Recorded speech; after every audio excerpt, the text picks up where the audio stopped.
Good afternoon. We are so happy to greet you this afternoon, this October the 2nd, 2020. On behalf of the Healthy Flint Research Coordinating Center, my name is Yvonne Lewis, and I am excited to be your moderator for today. I want to thank each and every one of you for joining us today. We have an exciting, a very, very exciting hour ahead for you to participate in. On the behalf of the Healthy Flint Research Coordinating Center, which is a multi-institutional partnership, and I'll tell you a little bit more about the partners in a moment. We're here to, actually, we want to take a few moments as we start off. You heard the music today, and it made me think about the fact that if the world is going to be different, it will take all of us. And we have, in this last few months, just these short few months, had a significant experience with this coronavirus, which is the title of our webinar, the Flint Community Webinar on Coronavirus. Last week after the session, we had the opportunity to chat a little bit, and we thought that it would be fitting for us to take a moment and remember those who have lost their lives in these last 6 months. 29 weeks now today, over 206,000 of our members of this nation have lost their lives. So we just want to take a moment and think about that as we prepare for this webinar today and honor the memories of those persons.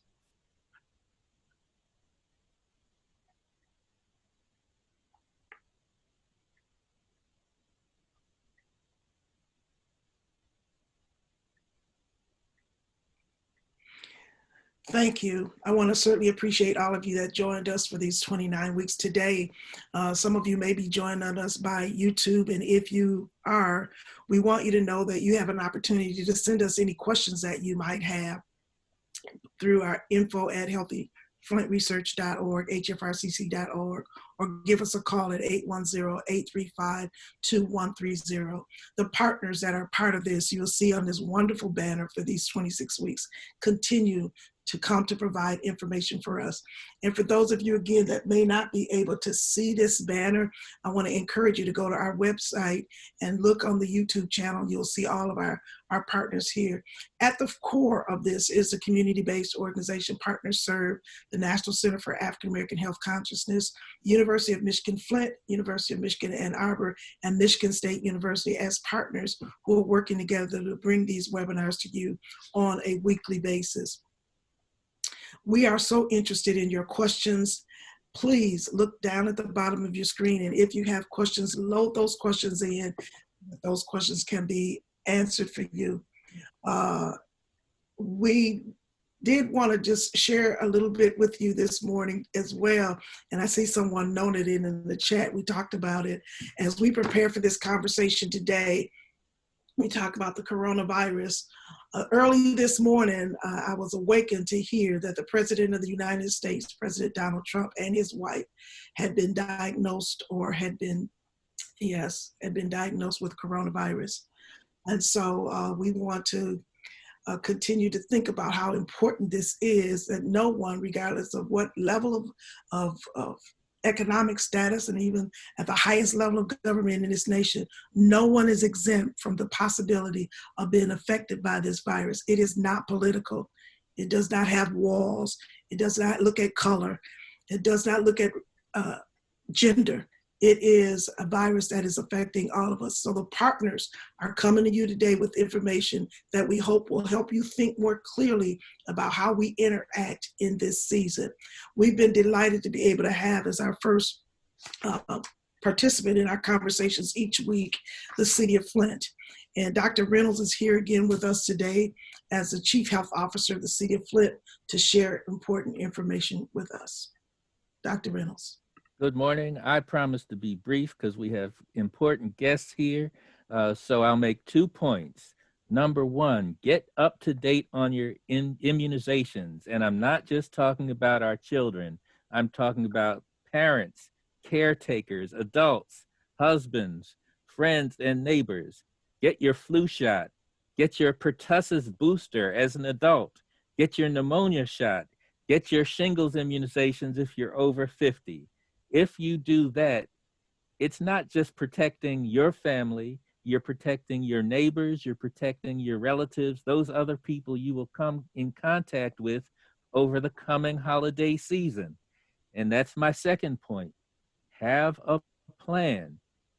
Look at the size of groups that you have in your household. Look carefully. You ideally you don't want gatherings over 10 people. You could try to Zoom the rest, but you still have to wear your masks if you have outside guests. You have to wash your hands. So have a plan, and and then look at your physical distancing. If you have a family gathering outside, try to stay 6 feet apart. Okay, so these are things that we can do. And as I've said in the past, if you have a plan, you've made all the preparations, and you show up at a place and it doesn't look right because it's too crowded, because it's too stuffy, there's too much cigarette smoking, it doesn't look safe for you or your children, leave. That goes for weddings, funerals, and other social gatherings. And I know it's difficult and it's painful, but we have already seen in the news this morning the decisions we make as the adults can affect our entire family. Thank you.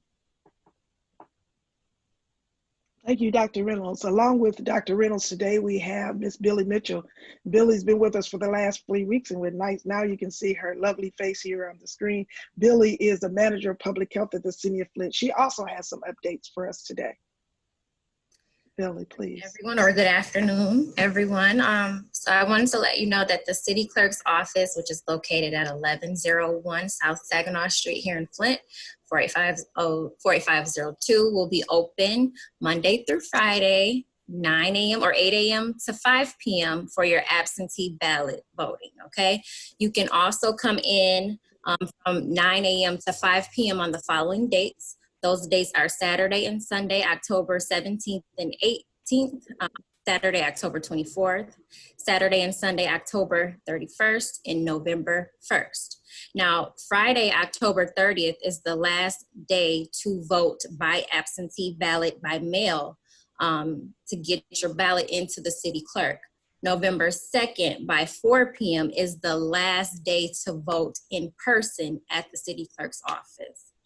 Now, voters may also register for an election and immediately obtain an absentee ballot on and up into the election day. So you can come in to City Hall, you can register to vote and receive a ballot up into November 2nd.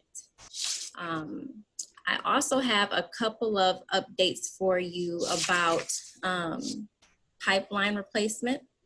You can get your opt-in forms into me, Billy Mitchell, by November 19th.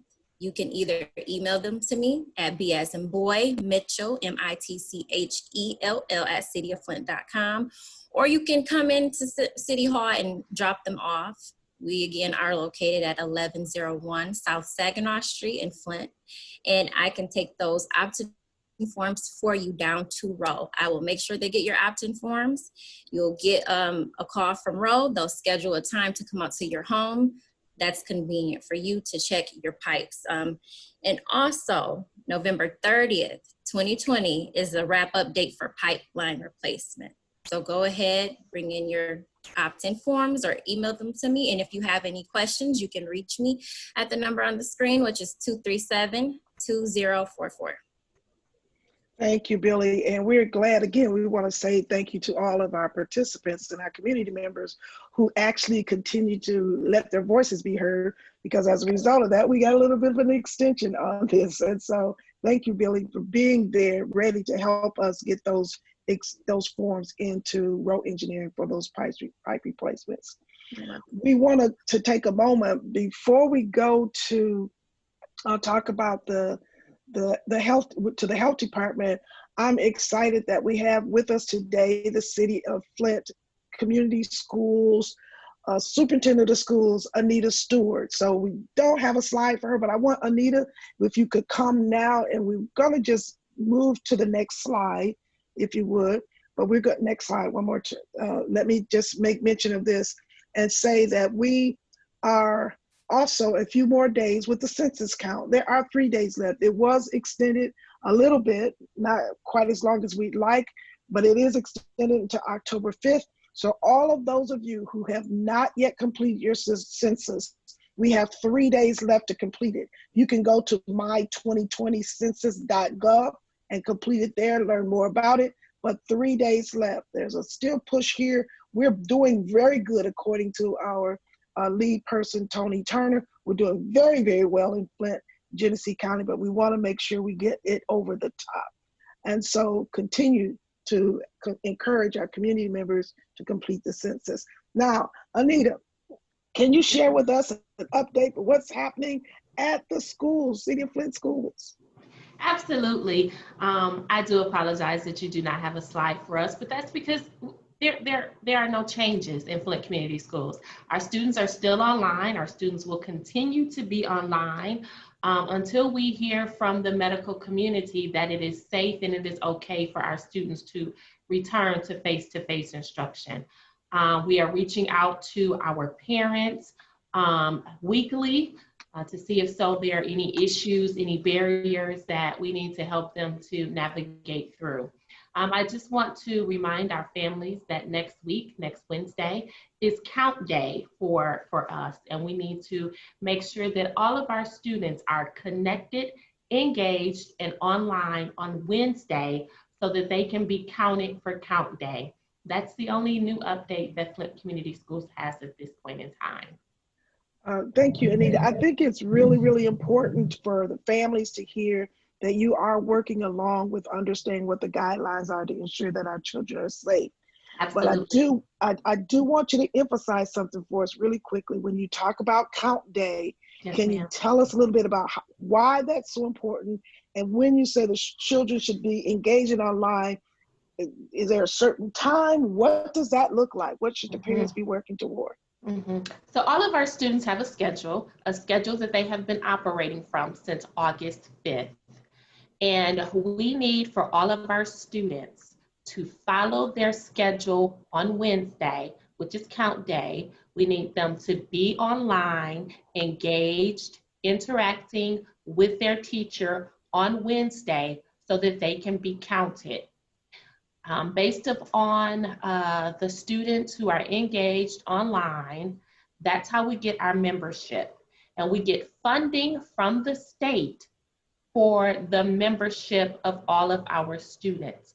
So we need all 3,058 of our students to make sure that their devices are charged so that they can be online, engaged in all of their classes on Wednesday so that they can be counted and we can receive funding from the state of Michigan for them so that we can educate all 3,000 of our students. Thank you, Anita. And I know we have community health workers online, families online, our grandparents are working with their children, so everyone needs to be aware that this is so incredibly important. And it does relate to the slide that's up because those counts are also relevant to us making sure that we get the resources that we need for our community. So we want to thank you so much for that information, and I'm sure that through the next week we'll be encouraging our families to have their children engaged on Wednesday, which is count day. Yes, ma'am. All right, thank you so much. Please join us at any time. We have a thank you. Okay, so there's a question in the queue. Need to say, oh, all right. Dr. Reynolds has given me some insights about the importance of being tested so we can plan to open our schools in the future. And we're going to talk about that. That's a good segue to go to the county health department. Suzanne Kupel is on. And it's so important, this whole idea of being tested, and we have some testing sites set up. So Suzanne, with the information that we shared again, and again, let me make sure I say thank you again to Anita for being on with us today, because this important information that we're sharing generally will help us be better to have our children ready to go back to school. So Suzanne, with the announcement today that our President of the United States, highest office in this nation, has tested positive for COVID, from the health department perspective, talk to us a little bit about what this means and the work that we need to do here locally to make sure that our community is safe. So again, reminding everyone that the President of the United States and his wife have both tested positive for COVID-19. We need to practice all the preventive measures that we've talked about every week for the last 29 weeks. And we're going to need to continue those practices for quite a while after we have a COVID-19 vaccination available. So it's critically important that we wear a mask and we wear it properly. That does not mean that the mask can be hanging down under your nose or above your mouth. It's got to be covering both your nose and your mouth. That's critically important.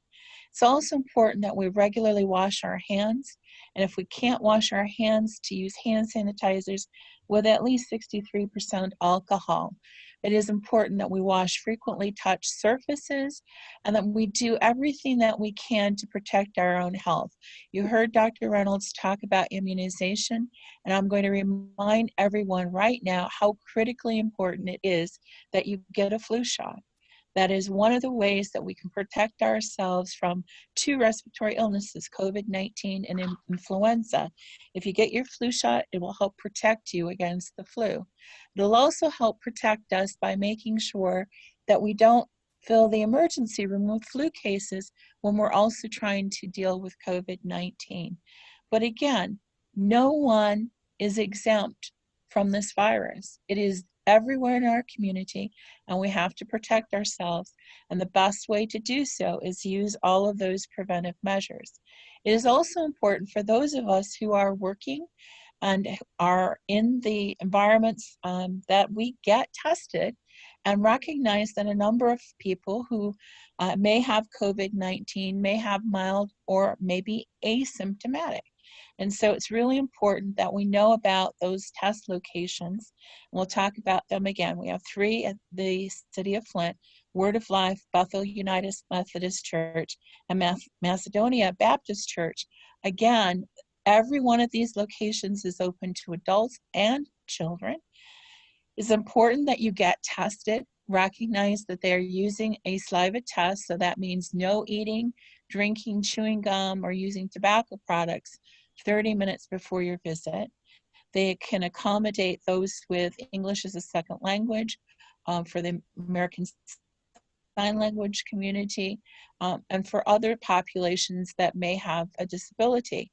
All of these locations have been visited, they've all been prepared, and they're ready to assist you. So please take advantage of them. Appointments are strongly encouraged, but you can come and they will take care of you.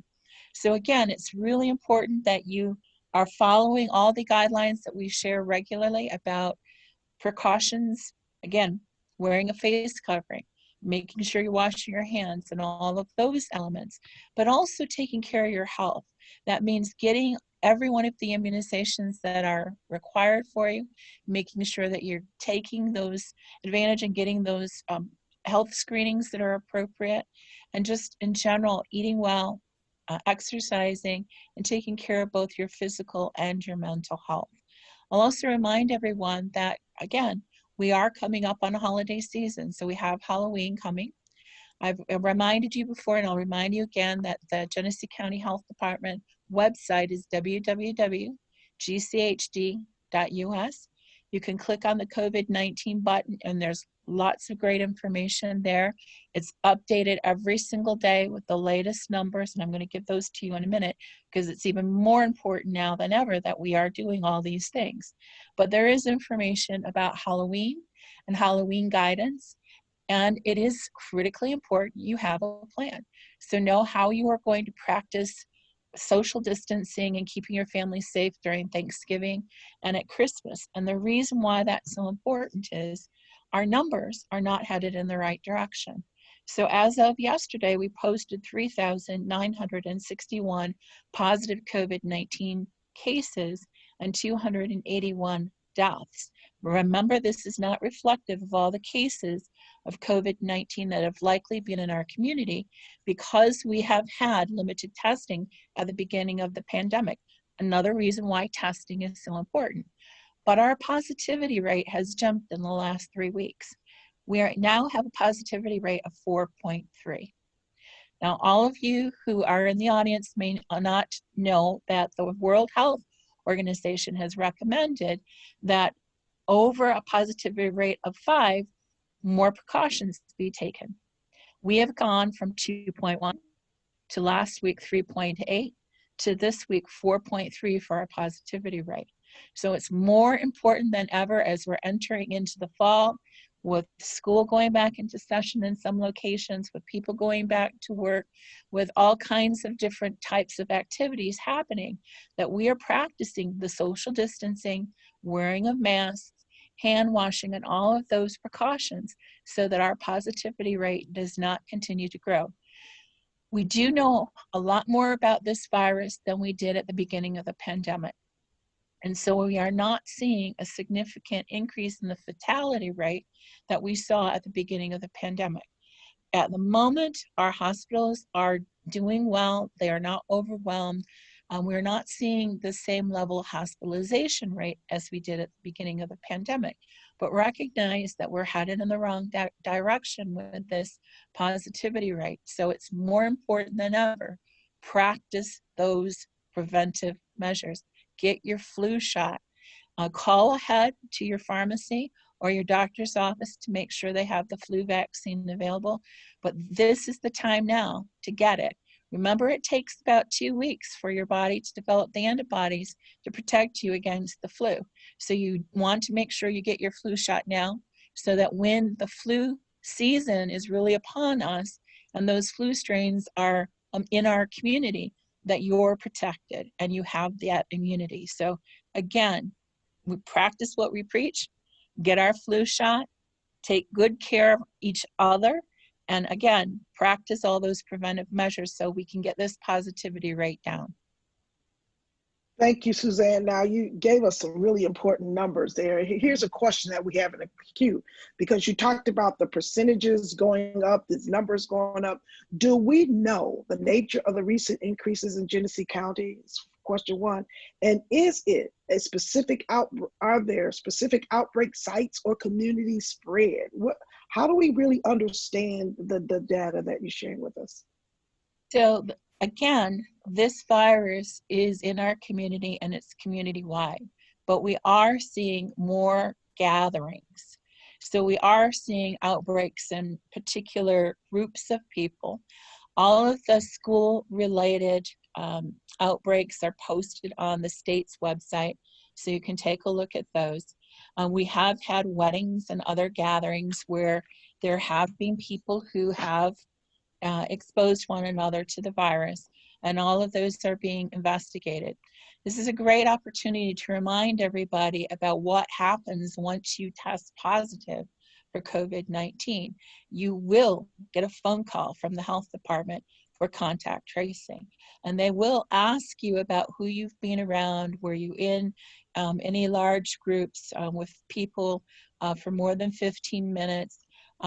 Really trying to get who else might have been exposed so that they can be called, provided education so that they can be protected. So when there is someone who tests positive, again, we do the contact tracing, we identify people that might have been together, and through that effort, we identify different groups that were in the same setting at the same time that could have been exposed to one another, hence that's what we call an outbreak. So again, critically important that if you are going to practice going out and socializing with others, that you have a plan, you are using all of those preventive measures, and that you are protecting yourself.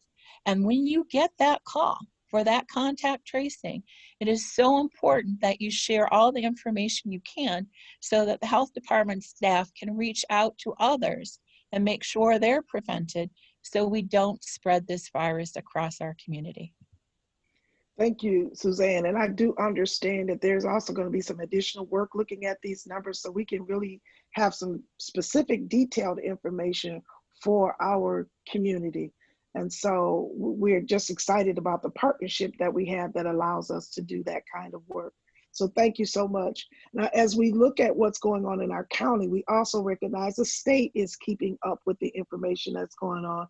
And regularly we have Gary Jones, who can give us an update from the state of Michigan. So Gary, can you help us to, and continue to put those questions in? Gary, can you help us? I know that there's been some changes in how the state is representing the information that we're getting, but you have specific detailed information from the governor's office. Can you share that with us today? Yes, absolutely. And good afternoon, everyone. So total confirmed COVID-19 cases statewide are now at 125,578. Total COVID-19 related deaths are 1,781. And total of recovered COVID-19 cases as of September 25th are 95,051. And as a note, recovered is defined as the number of persons with a confirmed COVID-19 diagnosis who are alive 30 days post-onset. So recently, the governor made an announcement in regards to My Clean Water. It is a historic $500 million investment to rebuild Michigan's water infrastructure. So the governor, along with bipartisan and bicameral partners, announced My Clean Water, a $500 million comprehensive water infrastructure investment in Michigan's water systems from source to tap. The My Clean Water plan marks a significant investment after decades of underinvestment in Michigan's infrastructure. My Clean Water investment is a unified approach to cleaner, more affordable water.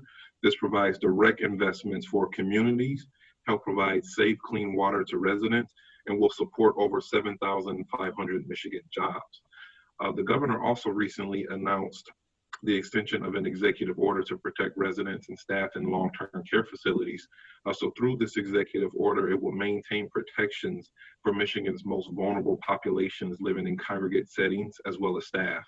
The order takes into consideration recommendations from the governor's Michigan Nursing Homes COVID-19 Preparedness Task Force, which released their report back in August 31st.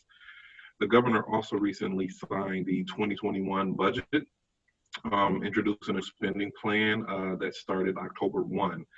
So the governor signed her second budget into law, ensuring that Michigan will have its spending plan in place prior to the start of the new fiscal year that began October 1st. The budget delivers on many of her signature priorities, including the Michigan Reconnect program for a tuition-free pathway for adults, funding for the Healthy Moms, Healthy Babies program to ensure women have the care they need for a healthy pregnancy, and expanding access to childcare for families. The governor also extended the state of emergency to protect Michigan families, frontline workers, and small businesses.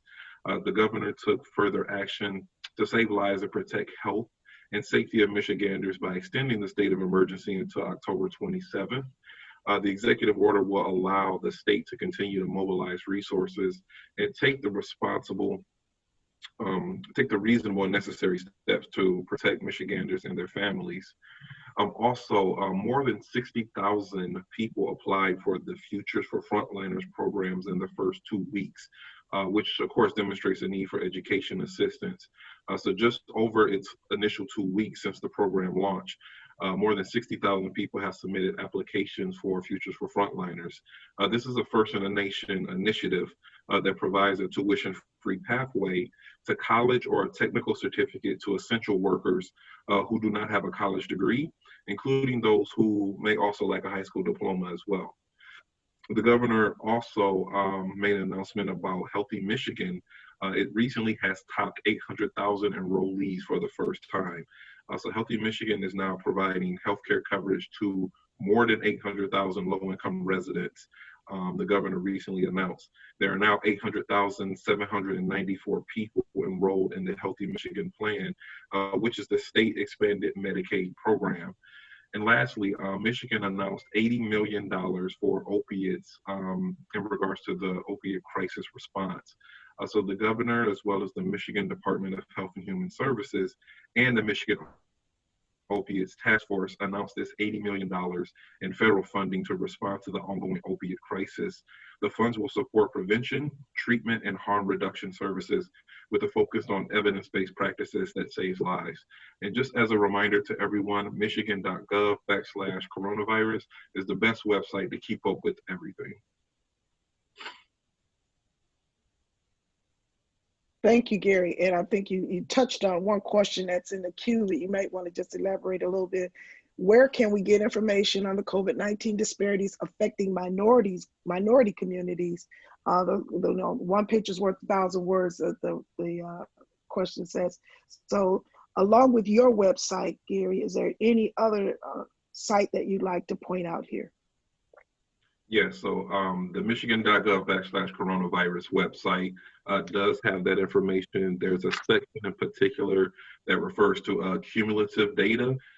So if you click there, you'll be able to find like all of that demographic breakdown information. Thank you so much, Gary. Appreciate all of that information. And you'll be back sharing with us again. Keep us updated on what's happening out of the governor's office.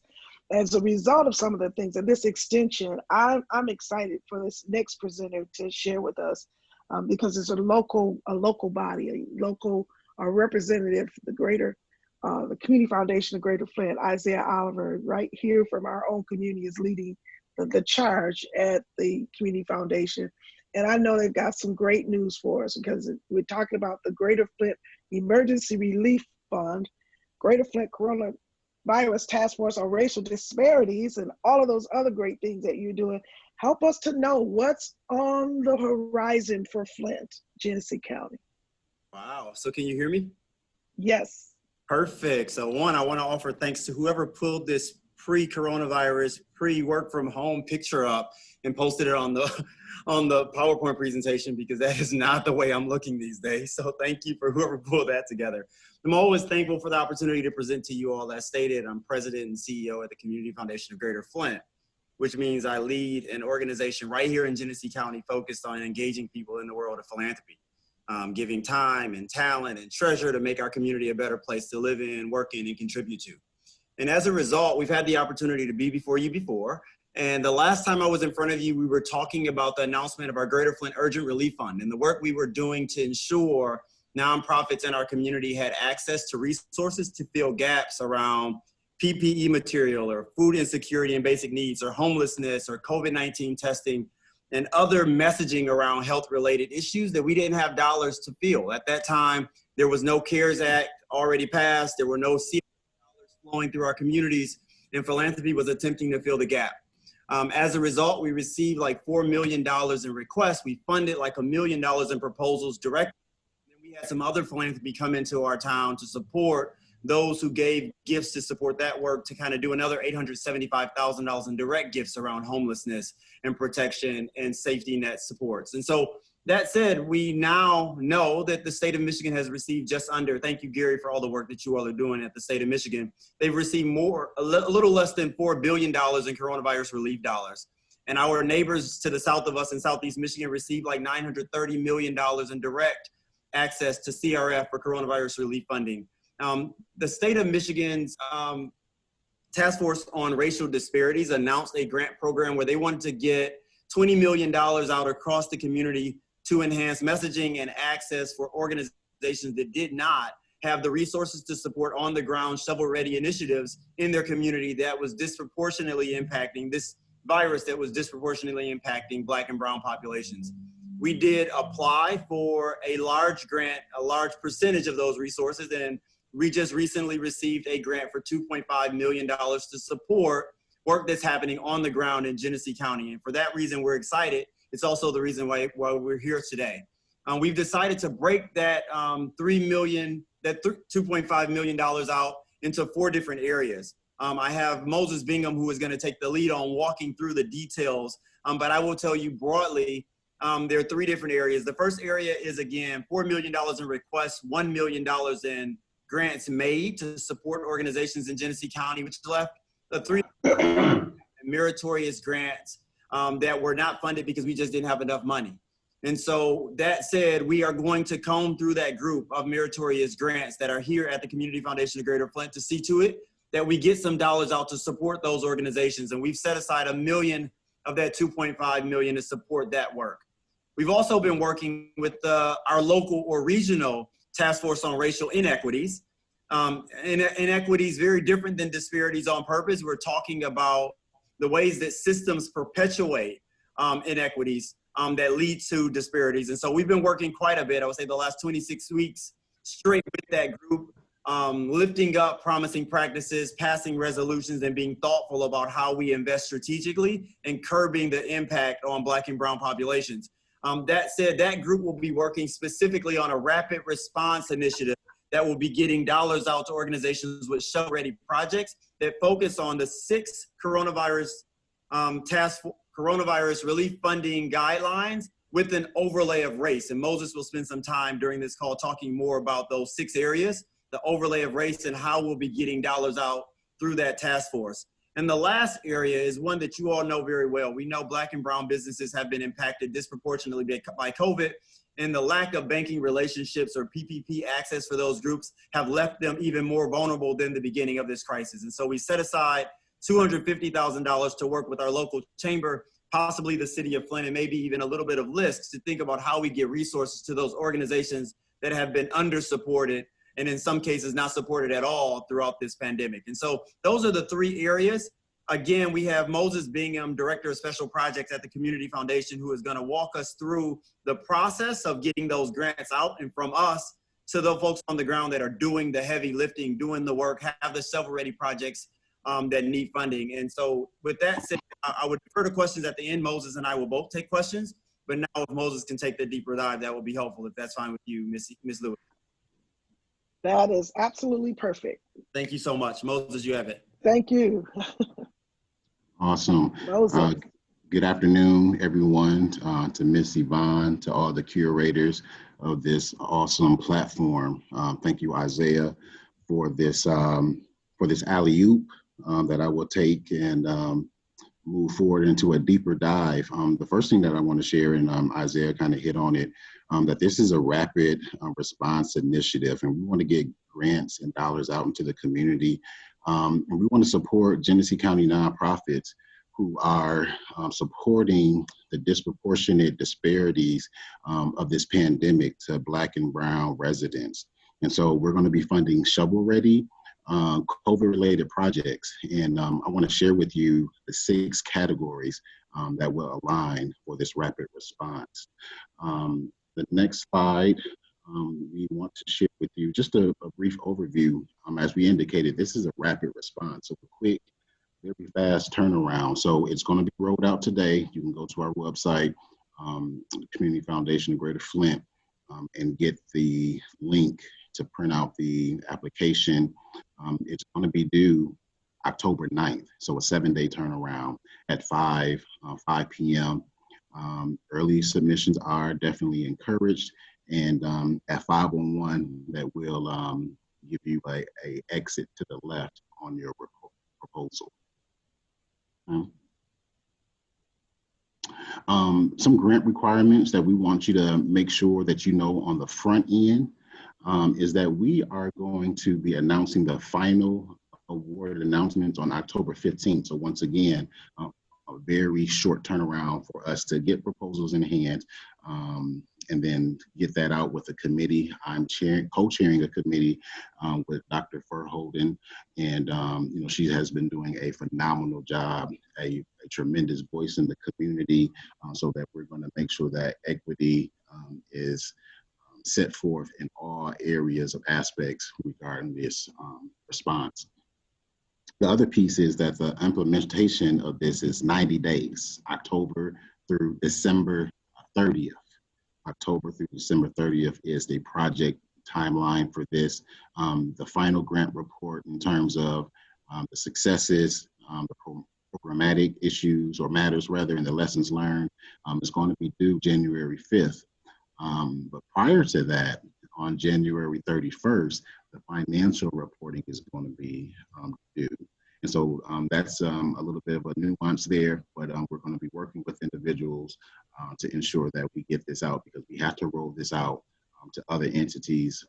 It's a federal government initiative. And so we're rolling it up to the state so they can roll it up to the feds. So who can apply to this piece? Once again, any organization in Genesee County that's a nonprofit, those who are neighborhood and community-based organizations, community and civic groups, once again, nonprofits, educational initiatives, and places of worship. And you can partner with the entity that is already established as a 501c3 to be a fiduciary as well, if you so fit. If you have a great idea that you think that will fit, that's an opportunity as well. How you can apply, you can go to our website, communityfoundation.org. The link is there right before you. And then also you want to be mindful of the quick turnaround time of October 9th at 5 p.m. And the email that you will be sending your proposals to is relieffund@cfgf.org. And we have an awesome grants administrator, Stephanie Whitledge. She will be taking on questions and any technical support that you may need in terms of questions, they can be forwarded to her. And so lastly, we do want to point out, some of the 6 categories that we mentioned, but like I said, the program requirements are for those who are new programs are eligible to apply, or you could provide some enhancements to an existing project that's out there. So those are some areas of eligibility right there. So the 6 categories that I mentioned before. So if it don't fit, you must acquit. You must realize that 1, medical expenses, not your copay, not your doctor bill or anything like that, but anything that is an unmet need for community testing, expansion of laboratory capacity to analyze tests, and innovation in testing to support school reopening and community re-engagement. The next piece is public health expenses. So PPE, sanitation supplies, and environmental protective equipment. Those things that are necessary to make sure that your place of operation or place of worship is in compliance with what you need to operate. Payroll expenses. Once again, this is important for our frontline staff and workers. If you are using, you are able to use payroll expenses or payroll dollars to support your frontline staff. And let me just highlight this second bullet point. It must be supplemental support for those expenses to sustain vital staff needed during the pandemic and beyond. Okay. Compliance. So actions to facilitate compliance with COVID-19 related public health measures. We want to ensure the support is given out to those entities that are needing help with compliance. And once again, these elements are definitely in the RFP. And our 5th piece is the economic support. As Isaiah said earlier, we will be working with a few entities to make sure that dollars are available to small businesses owned by African Americans. And so we want to make sure that we provide equity in this space as well, so that economic support will be there as well. And last but not least, our 6th piece is to ensure that COVID-19 related expenses in terms of the government. So any other COVID-19 related expense reasonable, necessary to the function of government. And then we have a link here to treasury.gov that will allow you to look and peruse these areas and ensure that your project fits. And so that is vitally important to ensure that your project fits within these 6 categories.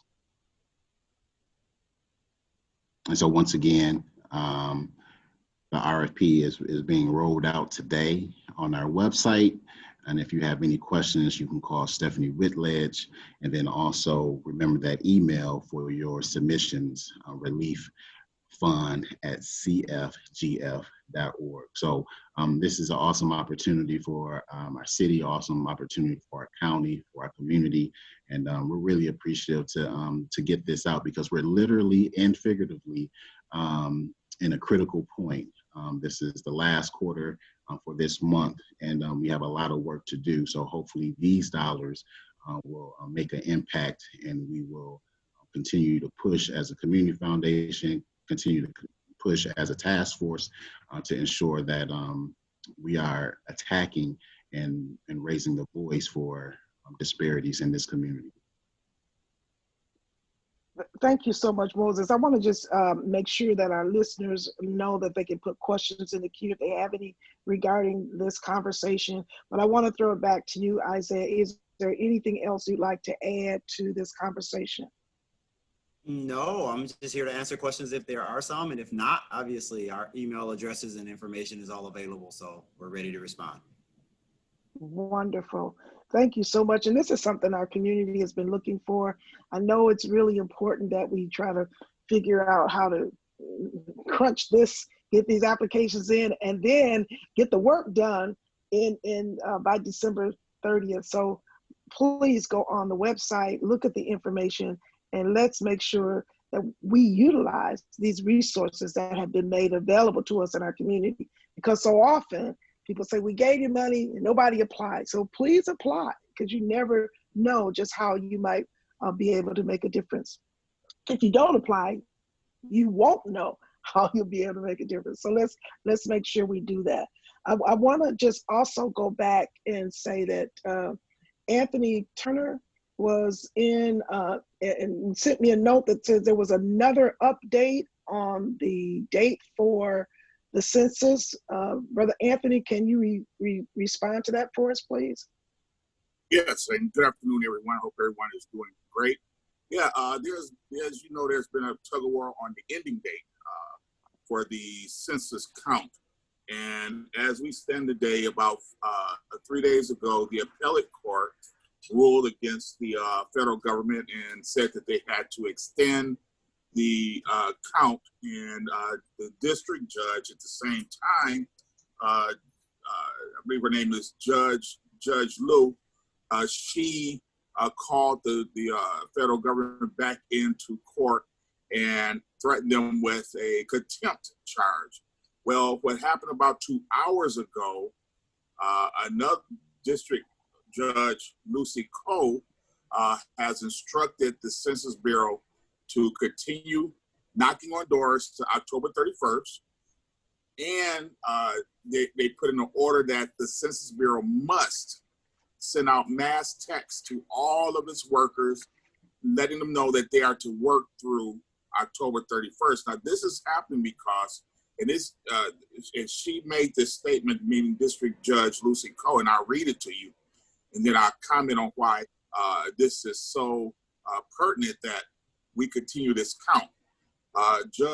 District Judge Lucy Coe wrote, defendants' dissemination, meaning the federal government's dissemination of erroneous information, nurtured from one hasty, unexplained plan to the next, an unlawful sacrifice of completeness and accuracy of the 2020 census are upending the status quo and violating the injunctive order. Now that is important because representing Flint, I have had to deal with numerous counts of disinformation and dissemination of erroneous information, and intervene on behalf of our Complete Count Committee, the mayor's office, and most importantly, the city of Flint. In my 30 years, 26 of which was with the United States Department of Commerce Bureau of Census, this has been the most discombobulated census that I've been involved in, and I was a supervisor in 2000 and a senior partnership specialist in 2010. So as we watch, this is very good for Flint, because as we stand now, Flint, our area is at 98%.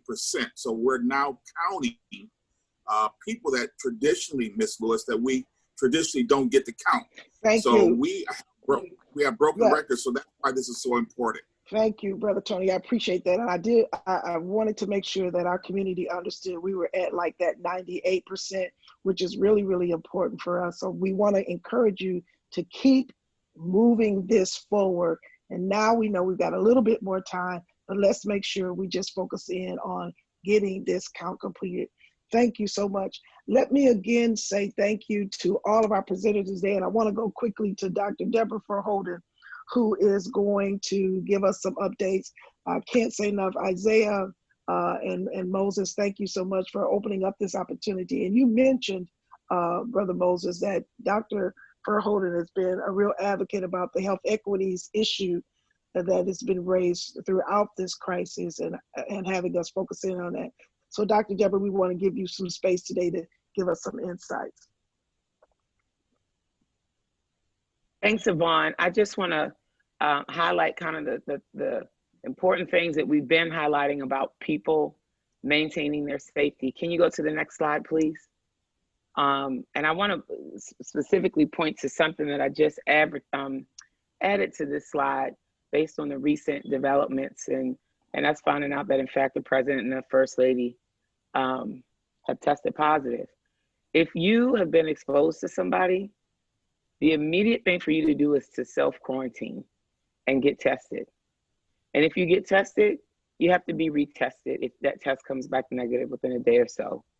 The myth is that President Trump was infected by his aide. We don't know that that's the case. They could have had the same source of exposure, and potentially he has been infecting people for 4 or 5 days.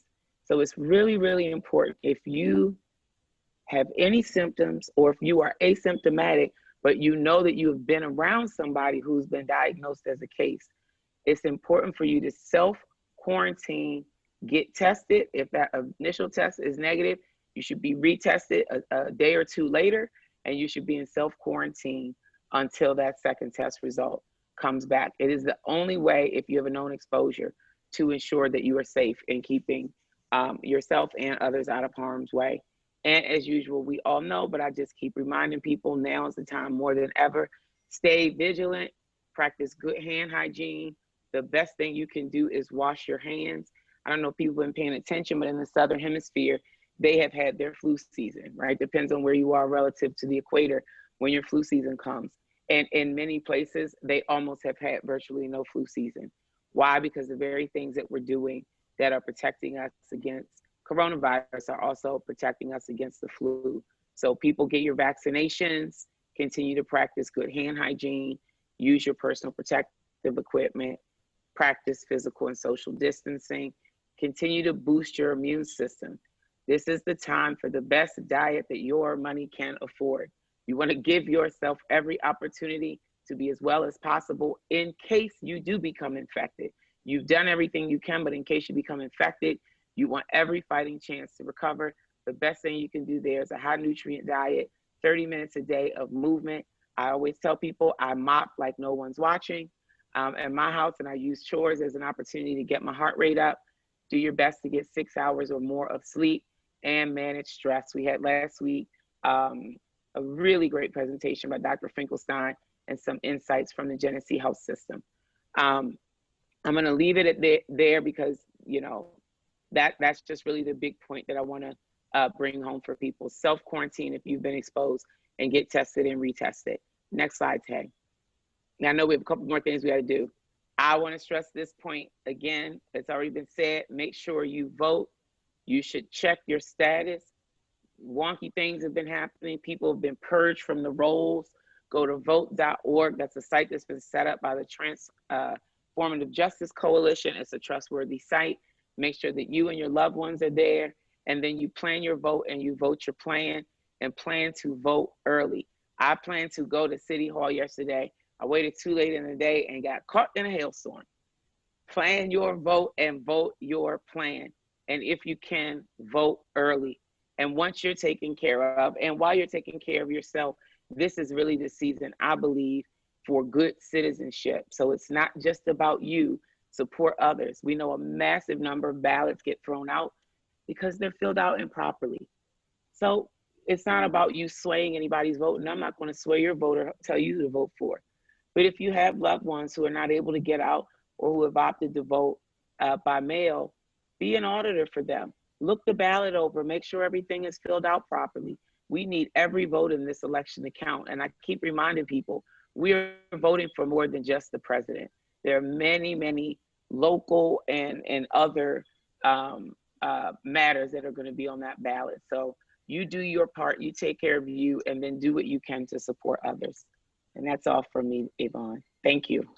Thank you, Dr. Deborah, because again, you point out the importance of something we talk about all the time, and that's everybody counts. And it's important for us to make quality and informed decisions. So hopefully the information we're sharing with you during these webinars will help you so that you can, again, do as Dr. Deborah said, to support someone else along the way. Dr. Reynolds is telling us, please sure to even count the babies because we need 100% count in all of the households. So be sure to count the babies as we move through this process, getting ready for November 3rd. Now, last week we had this great presentation from Dr. Finkelstein, and we talked about getting active, as you just said, Dr. Deborah. We have something that's coming up. I'm going to ask Taylor Williams to unmute herself. She's from the Greater Flint Health Coalition, and to give us some insights on the Fall Fitness Challenge that they are sponsoring. 1,000 minutes in 1 month. Tell us how we're going to do that, Taylor. Say thank you guys for letting me be here today and share a little about our challenge. So my name is Taylor. I'm with the Greater Flint Health Coalition with our Commit to Fit program, and we're very excited because this year is our 10th year of our Fall for Fitness Challenge. And so this challenge goes throughout the month of October. It's completely free for anyone to participate in. And the goal, as Yvonne said, is to get 1,000 minutes of physical activity in 1 month. And if you achieve this goal and log your minutes on our website, committofit.com, you're automatically entered into a pool for prizes. So we do cash prizes, wearable fitness devices, gift cards, things like that. So it's very, very fun. It's a great way to encourage physical activity.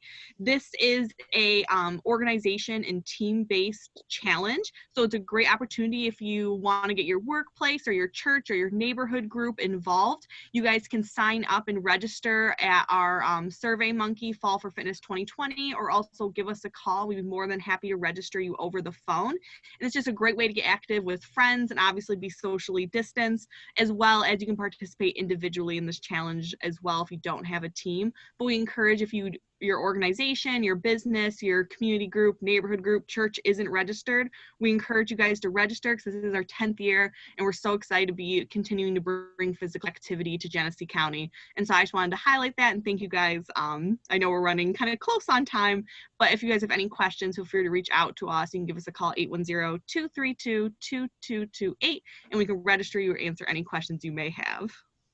Thank you so much, Taylor. Appreciate that. And you did that with such enthusiasm. So makes us want to get up and make those steps. Now, for those of you that have been attending, you know that we were working toward getting CEUs for this webinar. So I want to appreciate one of the community health workers who actually asked this question about being able to get CEUs for the community webinars. And yes, you can. This will be available on our website. It's a little tip sheet, but at the end of our session, you have an opportunity to complete your survey, your questionnaire that will allow you to get the CEUs. There are CEUs, one CEU for every webinar that you attend. Even for the previous webinars, there will be an opportunity for you to go back and view them, complete the form and submit it so that your certificate can be provided to you. So we want to thank each and every one of you community health workers from across this community that participated in the webinars, and encourage you to continue to do so and utilize this as a way to help you maintain your certification. All of the information will be made available to you. So we want to make sure that we get this done because it helps us. MISHWA, which is the Michigan Community Health Workers Association, has agreed to support and make sure that you receive these CEUs. I want to thank Michigan State University, Dr. Deborah, for tackling this and making sure that this opportunity is available for you. Now, I've got 1 minute left, and I want to just thank you for joining us today. Remind you to like us on Facebook, Healthy Flint Research Coordinating Center. Subscribe to our YouTube channel. We're ready now to have our own private channel so you can see us on a regular basis. Email any questions to us at info@healthyflint.org. At the end of this session, in just a few seconds, you'll have a 1-minute evaluation that we'll ask you to complete. It pops up there really quickly. If it doesn't come right away, look for it in the next few minutes, and then that email will be coming to you. But please, your information that you share back with us helps us to frame the webinars every week. And we thank every one of our partners who come on to help respond to the questions that you're asking. Please join us next week for our webinar, October 9th. Right here, we'll be back looking forward to bringing you the best information that we absolutely can for the improvement and betterment of our community. So on behalf of the Healthy Flint Research Coordinating Center and all of our partners, we thank you for joining us today.